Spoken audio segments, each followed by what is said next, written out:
Warahmatullahi wabarakatuh. Bismillahirrahmanirrahim. Alhamdulillahirabbil alamin wa bihi nasta'in wa ala umuri dunya waddin.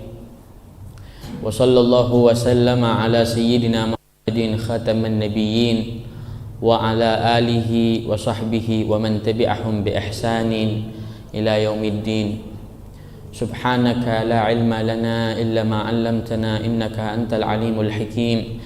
Rabbi shrah li sadri wa yassir li amri wahlul 'uqdatam min lisanihi yafqahu qawli wasaddid lisani wahdi qalbi bi jahin nabi wa alihi amma ba'd. Alhamdulillah, segala puji bagi Allah Subhanahu wa ta'ala atas segala limpahan rahmat yang Allah berikan kepada kita, limpahan kasih sayang yang Allah berikan kepada kita.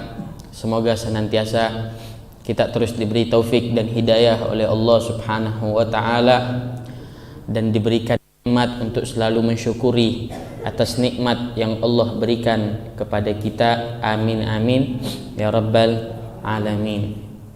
Salawat serta salam juga kita kirimkan kepada junjungan kita baginda Nabi besar Muhammad sallallahu alaihi wa ala alihi wasallam, yang pada malam hari ini kita kaji akan kalam-kalam beliau, perkataan, perbuatan serta takrir daripada Nabi besar Muhammad sallallahu alaihi wasallam. Semoga apa yang kita lakukan ini, mengkaji ilmu hadis Nabi Muhammad sallallahu alaihi wasallam, dapat menggembirakan Nabi Muhammad dan dapat menjadikan kita menjadi umat yang dicintai dan mendapatkan perhatian khusus dari Rasulullah sallallahu alaihi wa ala alihi wasallam.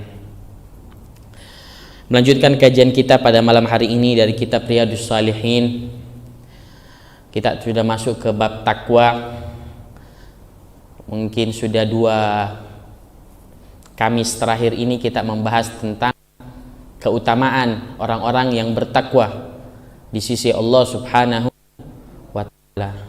Maka pada malam hari ini kita membaca hadis yang pertama yang dikumpulkan oleh Al-Imam An-Nawawi di kitabnya Riyadhus Shalihin di bab takwa. Qala al-musannif radhiyallahu ta'ala anhu wa nafa'na bihi wa bi ulumihi fid dharain amin. Ila qawlihi wa an Abi Hurairah radhiyallahu anhu qala, dan dari Abi Hurairah semoga Allah meridhoinya, beliau berkata, qila ya Rasulullah, ditanyakan kepada Rasulullah sallallahu alaihi wasallam, man akramun nas, siapa manusia yang paling mulia? Qala atqahum, Nabi Muhammad bersabda, manusia yang paling mulia adalah yang paling di antara mereka. Faqalu laisa hadza nas'aluk, maka kemudian yang bertanya mengatakan kepada Nabi Muhammad sallallahu alaihi wasallam, bukan tentang ini yang kami tanyakan wahai Rasulullah.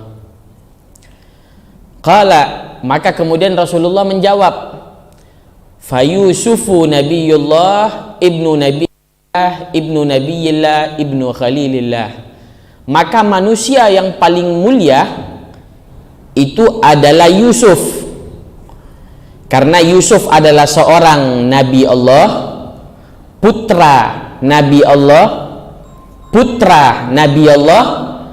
dan putra daripada kekasih Allah. Qalu laisa an hadza nas'aluk, maka kemudian yang bertanya berkata kepada Nabi Muhammad sallallahu alaihi wasallam, bukan tentang ini yang kami tanyakan wahai Rasulullah.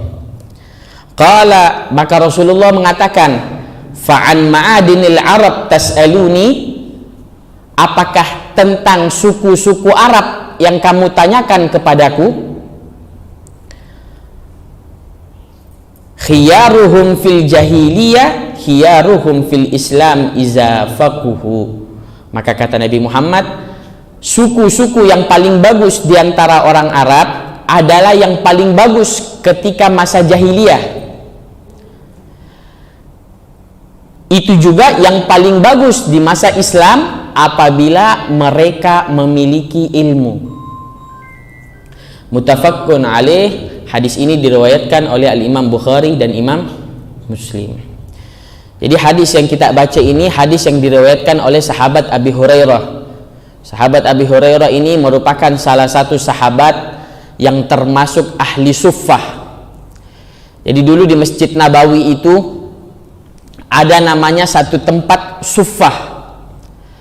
Suffah ini satu tempat di sekitar Masjid Nabawi, kayak masjid kita begini, tapi dia di samping. Jadi kamar-kamar. Jadi ruangan khusus begitu untuk mereka yang tidak memiliki istri, yang tidak memiliki keluarga, ya. Dan mereka kebanyakan adalah orang-orang yang tidak punya. Sehingga mereka hidupnya itu di Masjid Nabawi. Sehingga kemudian Rasulullah SAW membuatkan mereka semacam tempat khusus untuk tempat istirahat mereka, ya.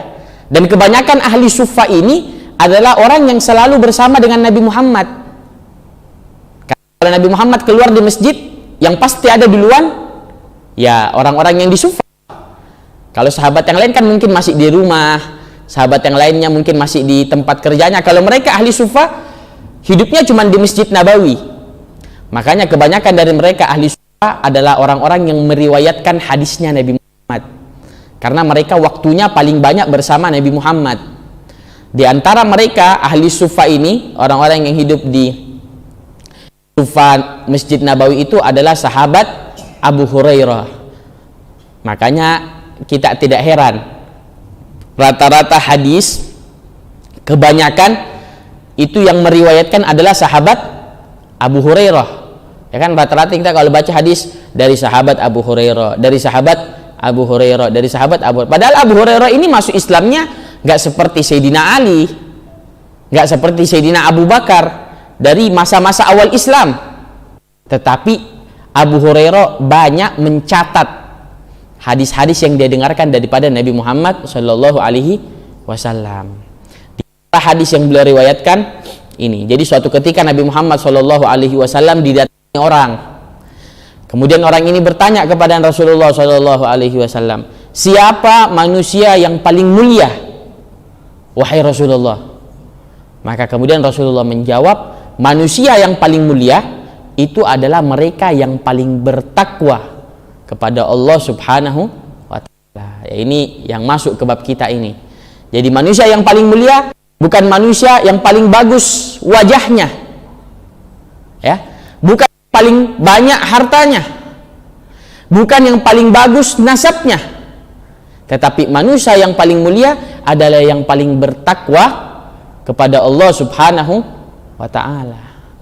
Ya, kalau manusia yang seandainya manusia yang paling mulia itu adalah yang paling gagah, yang paling cantik, maka kesian mereka yang seadanya mukanya, ya, karena sudah tidak dianggap, ya. Kalau seandainya manusia yang paling mulia juga itu manusia yang paling cantik, maka semua ibu-ibu rebutan beli skincare, ya. Sekarang saja manusia bukan yang paling mulia, itu yang paling cantik, skincare sudah laku di mana-mana. Betul, Bu? Setiap hari dipoles mukanya, ya. Bagaimana kemudian dibuat sedemikian rupa, ada yang warna hijau, yang warna merah, ya.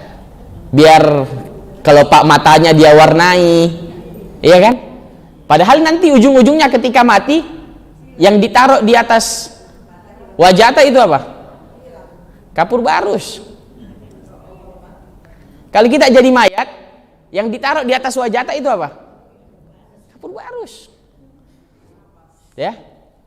Jadi biar kita sadar kalau misalnya dunia ini adalah tempat sementara. Semua kita akan mati. Kita punya muka kita poles segala macam biar tidak kelihatan tua. Padahal kalau di rumah sama kayak sayur, kalau Nabi bilang orang sayur kambu paria. Ya. Kerutannya kelihatan di mana-mana, ya. Tetapi Rasulullah mengatakan orang yang paling mulia di antara kita adalah yang paling Yang paling bertakwa. Artinya apa? Orang yang paling bisa menjalankan seluruh perintah Allah dan paling bisa meninggalkan seluruh larangan Allah Subhanahu wa ta'ala. Mereka adalah orang yang paling mulia. Bagaimana tidak?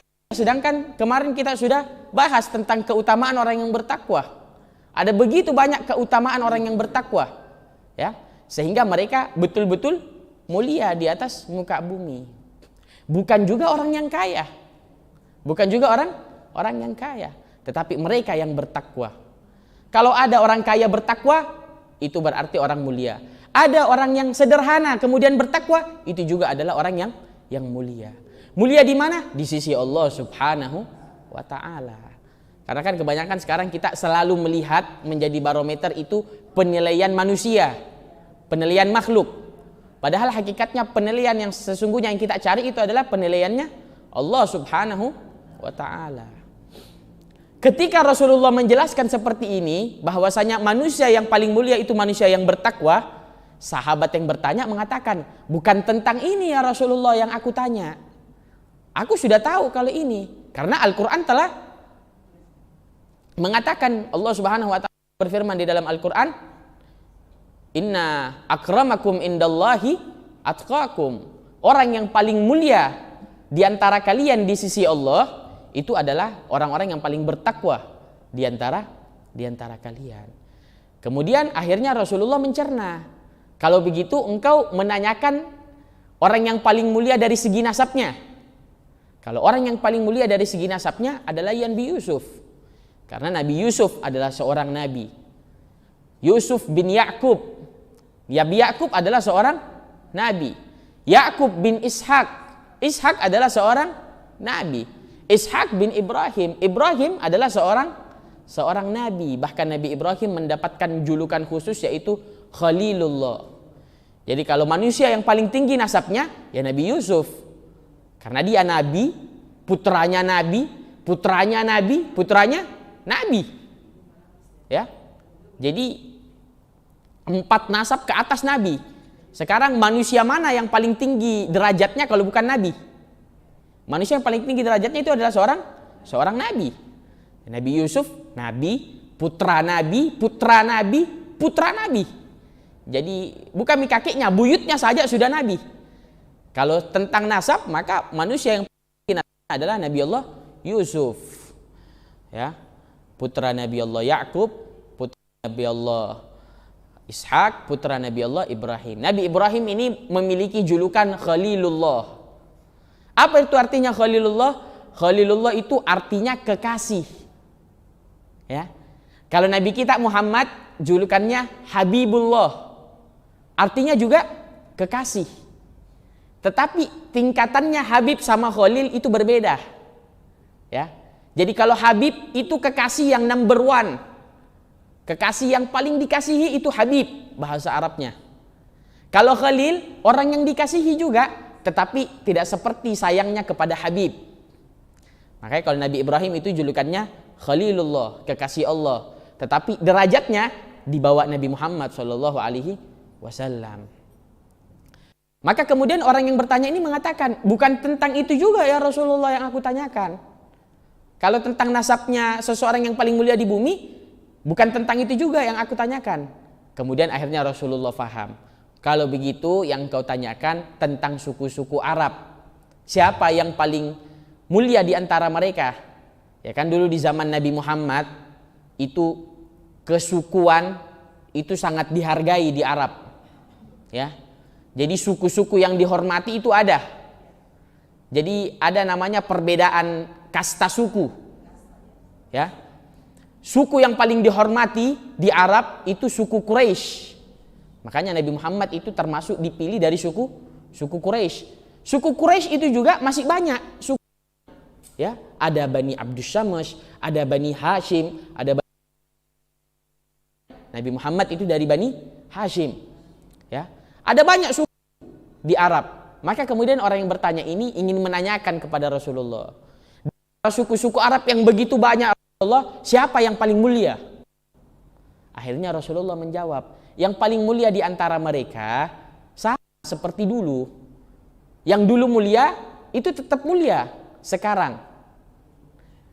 Tapi dengan syarat apabila mereka memiliki ilmu.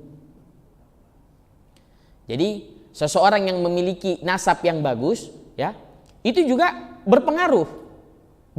Berpengaruh, tapi dengan syarat harus dibarengi dengan ilmu. Harus dibarengi dengan ilmu, ya. Misalnya di Makassar sekarang ada seseorang yang anggaplah, ini anggap ya. Sekarang seandainya di Makassar masih ada kan kalau kita itu termasuk gelar bangsawan Andi, betul Bu ya? Ya.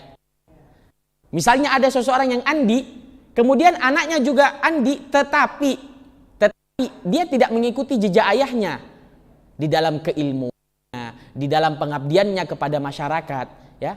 Maka kemuliaannya tidak sama dengan kemuliaan ayahnya. Kemuliaan nasabnya masih ada, tetapi tidak sama karena dia tidak berilmu. Oleh karenanya Nabi Muhammad mengatakan yang paling bagus di antara mereka di jahiliyah itu juga yang paling bagus di Islam apabila mereka memiliki ilmu.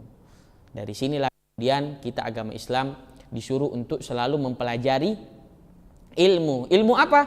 Ilmu agama khususnya.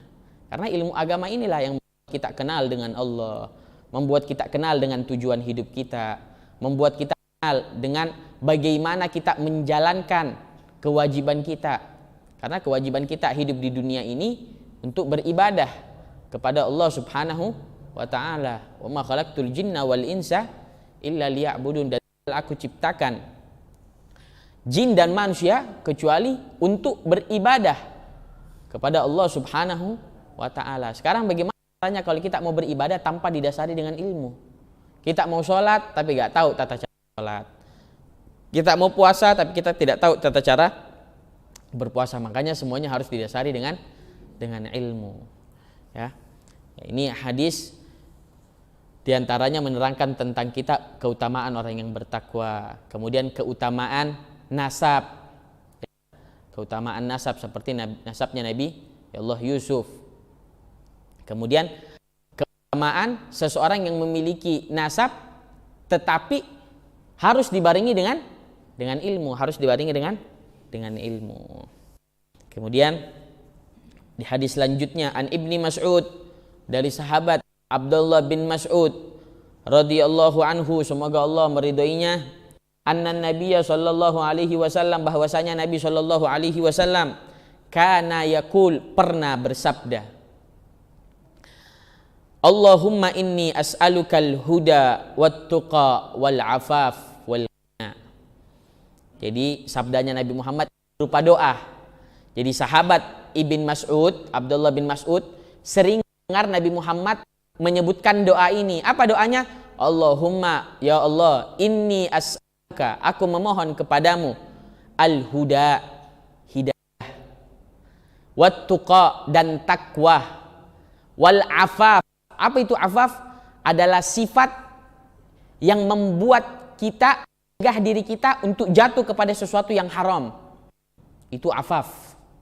Sifat yang mencegah diri kita untuk jatuh kepada sesuatu yang haram. Wal ghina, dan aku meminta kepadamu ya Allah kekayaan. Kekayaan apa yang diminta oleh Nabi Muhammad? Kekayaan hati.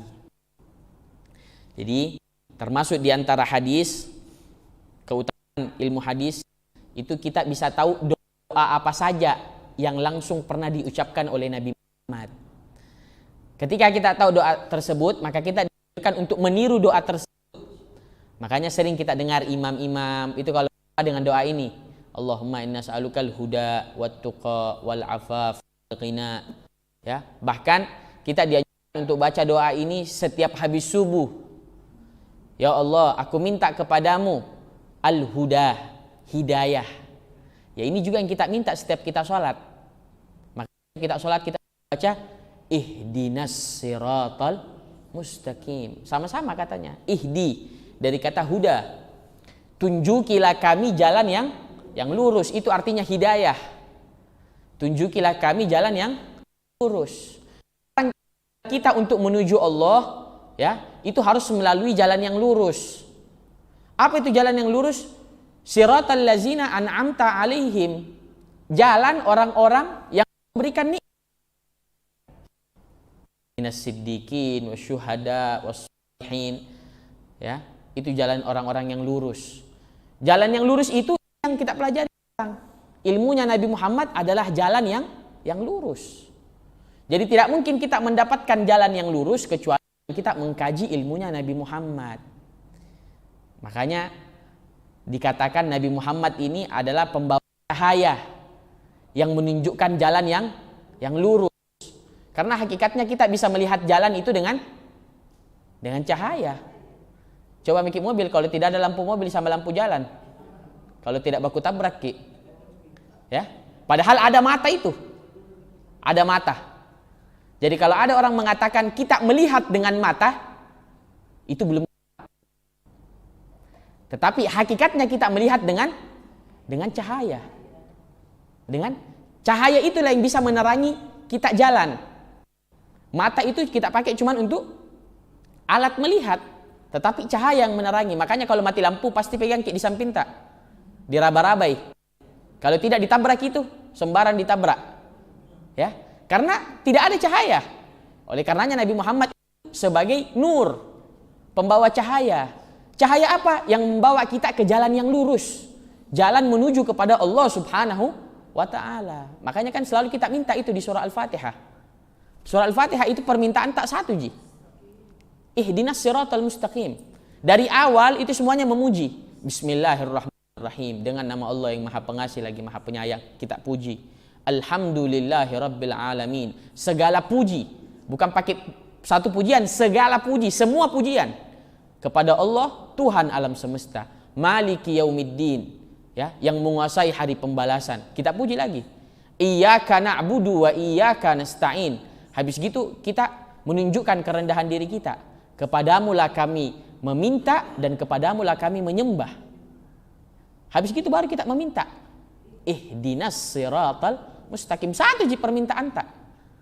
Makanya kalau kita berdoa itu dianjurkan untuk banyak-banyak memuji dulu. Jangan langsung minta. Jangan langsung minta. Ya, kita saja kalau mau pinjam uang sama orang, tidak mungkin langsung minta, Ki. Basa-basi dulu tak? Nanti kalau sedikit mengarah, nah paham itu lawan tak? Oh iya. Ya. Sama Allah juga begitu. Kita puji Allah Subhanahu wa, dan Allah senang dipuji. Dan Allah senang dipuji. Dan Allah tambah senang lagi kalau kita mintanya cuma sama Allah. Allah makin senang. Makanya dikasih. Ya. Dan kita dianjurkan untuk meminta dengan rintihan apapun. Kalau bisa kita curhat-curhat sedetail-detailnya kepada Allah Subhanahu wa ta'ala. Tetapi di Al-Fatihah itu kita diberikan satu permintaan yang mencakup seluruhnya. Jalan yang lurus. Kita ya lurus. Hidup tak ya lurus. Umur tak ya lurus. Keluarga tak ya lurus. Kalau lurus berarti lancar. Kan kalau tidak lurus bergelombang. Kalau bergelombang itu baru tidak lancar. Ya. Makanya jalan tol itu lurus mulus, cepat sampai. Karena lurus dan mulus. Coba lewat, Ki. Di sini saja di depan kalau tidak salah ada 5 polisi tidurnya. Baru 1 dilepas. Ya. Itu yang menghambat kan? Pasti orang kalau ada polisi tidur dia rem dulu. Menghambat. Makanya jalan yang lurus. Apa itu jalan yang lurus? Siratal ladzina an'amta alaihim. Adalah jalan mereka orang-orang yang engkau beri nikmat. Jadi apapun yang diberikan nikmat orang lain kita minta. Ya. Ghairil maghdubi alaihim. Bukan ghairil maghdubi alaihim, bukan orang-orang yang engkau marahi, yang engkau murkai. Ini kalau dalam tafsirnya al-maghdub ini orang Yahudi maksudnya. Ya. Bukan jalannya orang-orang Yahudi. Karena orang Yahudi ini kita bayangkan, Nabi itu 25, kebanyakan Bani Israel, Yahudi semua. Ini Nabi Yusuf dikirim ke orang Bani Israel. Nabi Yakub ya Bani Israel. Nabi Ishak Bani Israel. Semua Nabi itu Bani Israel, orang Yahudi. Tetapi mereka tidak mendapatkan hidayah. Ya. Oleh karenanya kita disuruh meminta jalan yang lurus, bukan jalannya orang-orang yang dimurkai oleh Allah, orang Yahudi. Ya. Ghairil maghdubi alaihim waladdallin, dan juga bukan jalannya orang-orang yang tersesat. Kalau di dalam tafsirnya yang dimaksud dengan orang tersesat itu adalah orang-orang Nasrani. Orang-orang Nasrani. Jadi kita selalu disuruh minta kepada Allah jalan yang yang lurus. Oleh karenanya Nabi Muhammad selalu minta ini, Allahumma inni as'alukal huda. Ya Allah, berikanlah aku minta kepadamu al-huda, hidayah, petunjuk. Huda itu petunjuk. Kalau kita sekarang mau pergi ke suatu tempat, kalau kita ikuti petunjuknya, kita ikuti mapsnya, kita sampai. Ya. Tapi kita tidak ikuti mapsnya, ya, bisa jadi kita tersesat. Paling sedikit kita lama sampai. Yang paling parah kita tersesat, tidak sampai-sampai. Makanya kita disuruh selalu meminta petunjuk kepada Allah Subhanahu wa ta'ala agar sampai kepada Allah Subhanahu wa ta'ala. Kemudian disuruh minta at-tuqa, disuruh minta ketakwaan. Ya Allah, aku meminta kepadamu al-huda, petunjuk. Kemudian aku minta kepadamu ketakwaan. Apa itu ketakwaan? Ketakwaan yang kemarin kita sebutkan. Dari kata-kata ittaqa yattaqi. Artinya mencegah diri dari hal-hal yang menimbulkan amarah Allah Subhanahu wa ta'ala. Kita minta sifat itu kepada Allah sehingga kita diberikan oleh Allah Subhanahu wa ta'ala bantuan dan kekuatan untuk tidak jatuh kepada hal-hal yang membuat murkanya Allah Subhanahu wa ta'ala. Yang membuat murkanya Allah Subhanahu wa ta'ala itu dengan kita mengerjakan larangan-larangan Allah Subhanahu wa ta'ala. Makanya ketakwaan itu bisa didapatkan dengan kita menjalankan seluruh perintah Allah dan menjauhi seluruh larangan Allah Subhanahu wa ta'ala. Kita minta kepada Allah Subhanahu wa ta'ala.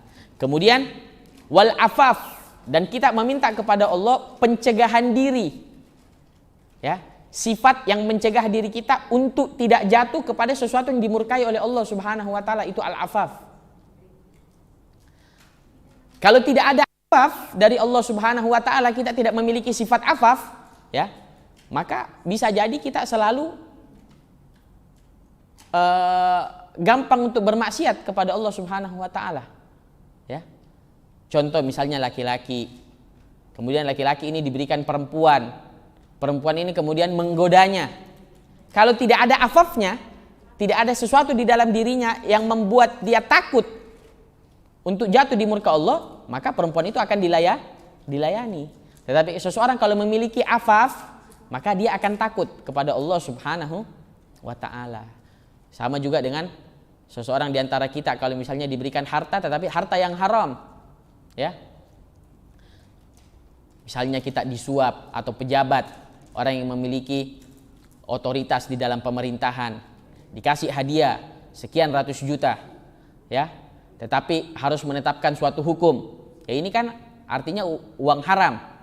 Ya. Kalau tidak ada sifat afafnya, kemudian dia mengambil, maka dia akan jatuh ke dalam murka Allah Subhanahu wa ta'ala. Hal-hal yang bisa mencegah itu namanya al-afaf. Makanya kita disuruh minta sama Allah Subhanahu wa ta'ala, minta hidayah, minta ketakwaan, sama minta al-afaf. Kemudian al-ghina, kita disuruh meminta kekayaan. Kekayaan apa? Kekayaan hati. Jadi setiap ada kata-kata kekayaan yang disebutkan Nabi Muhammad, maka yang dimaksud itu adalah ghinan nafsi, kekayaan hati. Orang kalau sudah punya kekayaan hati, biar dikasih air putih, kalau hatinya sudah puas, merasa cukup. Merasa cukup. Tapi orang kalau tidak memiliki kekayaan hati, biar harta kekayaannya puluhan miliar, kalau hatinya tidak puas, ya tidak puas. Ya tidak puas. Ya. Dia bisa cari uang sampai keluar kota, bahkan keluar negeri. Cari uang keluar kota sampai keluar negeri. Tapi untuk keluar dari rumahnya ke masjid tidak pernah. Kenapa? Karena tidak diberikan kekayaan hati. Jadi selalu yang dia cari itu kekayaan duniawi. Sampai rela keluar kota, sampai rela keluar negeri untuk mengumpulkan harta duniawi. Karena Allah tidak berikan kepuasan hati di dalam hatinya. Sehingga selalu merasa kurang. Makanya Nabi Muhammad suruh kita minta ini setiap hari. Ya. Pertama petunjuk, kemudian ketakwaan, kemudian sifat afaf, kemudian yang terakhir sifat kekayaan hati. Orang kalau sudah punya kekayaan hati, itu tadi selalu merasa puas dengan apa yang Allah berikan. Kalau ditambah, ya bersyukur. Kalau tidak, ya sudah puas. Karena sudah puas. Orang kan kalau sudah puas makan bakso 3 mangkok, puas Miki? Kira-kira ditawar lagi 5 mangkok, mau Ki? Tidak mau, karena sudah puas. Karena sudah puas. Begitu juga dengan orang yang selalu memiliki kepuasan hati. Akhirnya dia ridho selalu dengan pemberian Allah Subhanahu wa ta'ala. Dan ini tidak mungkin kita bisa miliki kecuali dengan bantuan Allah Subhanahu wa ta'ala. Kalau tidak kan namanya kita manusia ya. Manusia itu pasti suka dengan harta, pasti suka dengan sesuatu yang baru. Ya kan? Itu sifatnya manusia. Dan itu adalah hawa dan nafsu.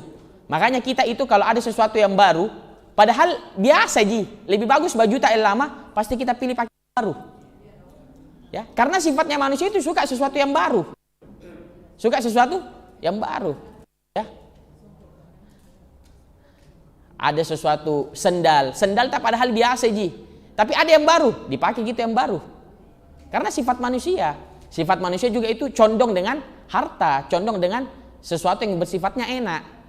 Tetapi kita disuruh minta kepada Allah untuk menyadarkan diri kita kalau kita ini betul-betul hamba, tidak memiliki kekuatan kecuali dari Allah Subhanahu wa ta'ala. Makanya kita minta kepuasan hati itu dari Allah. Kalau Allah memberikan kita itu, maka kita akan ridho selalu dengan pemberian Allah Subhanahu wa ta'ala. Makanya mereka para aulia, mereka para wali-wali Allah Subhanahu wa ta'ala, sifatnya selalu la khaufun alaihim wa lahum yahzanun. Mereka tidak pernah bersedih ya, dan tidak pernah takut. Kenapa? Karena selalu mendapatkan ini, ghinan nafsi, kekayaan hati. Selalu mendapatkan kekayaan hati. Ya. Oleh karenanya kita minta kepada Allah Subhanahu wa ta'ala, semoga kita senantiasa diberikan petunjuk oleh Allah Subhanahu wa ta'ala, diberikan selalu rasa takut dan rasa takwa kepada Allah Subhanahu wa ta'ala, diberikan rasa afaf sehingga bisa mencegah diri kita dari hal-hal yang menimbulkan murka Allah Subhanahu wa ta'ala, dan kita meminta supaya kita diberikan ghinan nafsi, kekayaan hati dari Allah Subhanahu wa ta'ala. Ala hazihin niyya wa ala kulli niyatin salihah jali bali kulli khair wa dafi' li kulli syarr bimisli mana wa abauna wa ajdaduna wa syuyukhuna bisirri asraril Fatihah. A'udzubillahi minasyaitonir rajim. Bismillahirrahmanirrahim. Alhamdulillahirabbil alamin arrahmanir rahim maliki yaumiddin. Iyyaka na'budu wa iyyaka nasta'in. Ihdinas siratal mustaqim. Siratal ladzina an'amta 'alaihim ghairil maghdubi 'alaihim waladdallin. Amin. Kita tutup majelis ini dengan doa subhanakallahumma wa bihamdika asyhadu an la ilaha illa anta astaghfiruka wa atubu ilaik. Sallallahu alaihi wasallam Muhammad wa ala alihi wasallam. Wassalamualaikum warahmatullahi wabarakatuh.